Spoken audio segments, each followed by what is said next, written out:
Like we've been going over, we are three-part beings: spirit, soul, and body. Each one of those needs a specific environment to thrive in. There are things that are key to every human being, and then there are things that we are most effective when we understand how we work and what we need for our own unique selves. Now hear me, I'm not saying some of us are okay to break the laws of God because it makes us feel better, because doing what God said not to do makes us feel better. It's not the case. We're not talking about boundary things. We're not talking about towing the line. We're talking about restorative things, okay?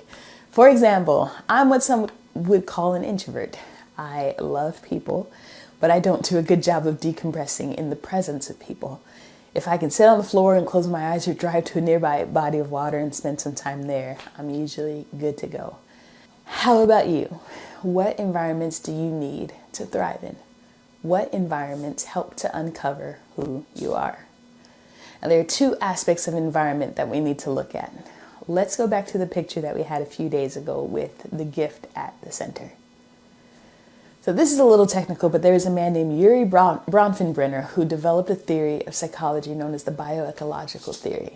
Now, there are different facets to it, but we're going to strip it down and use a simpler model that just shows our internal environment and our external environment. We talked about keeping our gift safe yesterday, and our environments are what provide the context of our gifts to grow or get covered. So we talked yesterday about what we need to keep our gift safe and how our gift is only safe. The gift of who we are is only as safe as our character.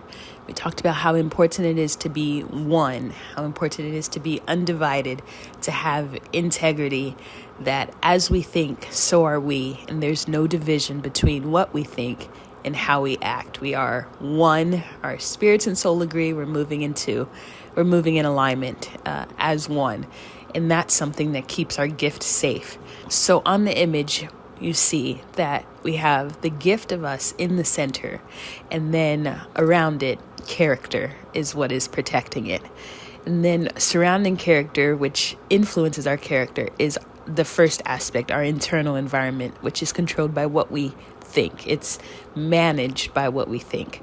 So when we think about what our lives is like a thermostat or a temperature, it's our thoughts, the way that we think, that turn the gauge of the temperature, that turn the thermostat.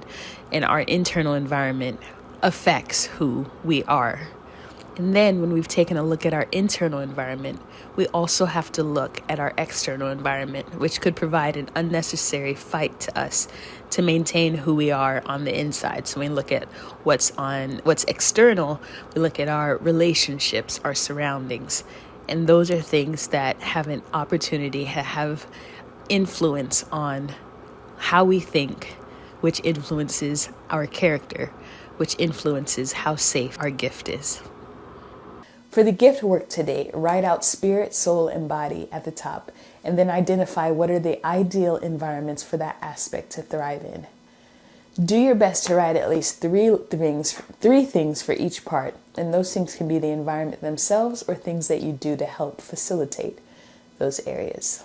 Once you do, you'll have an even better insight into you and some of the ways that the gift of you gets refreshed.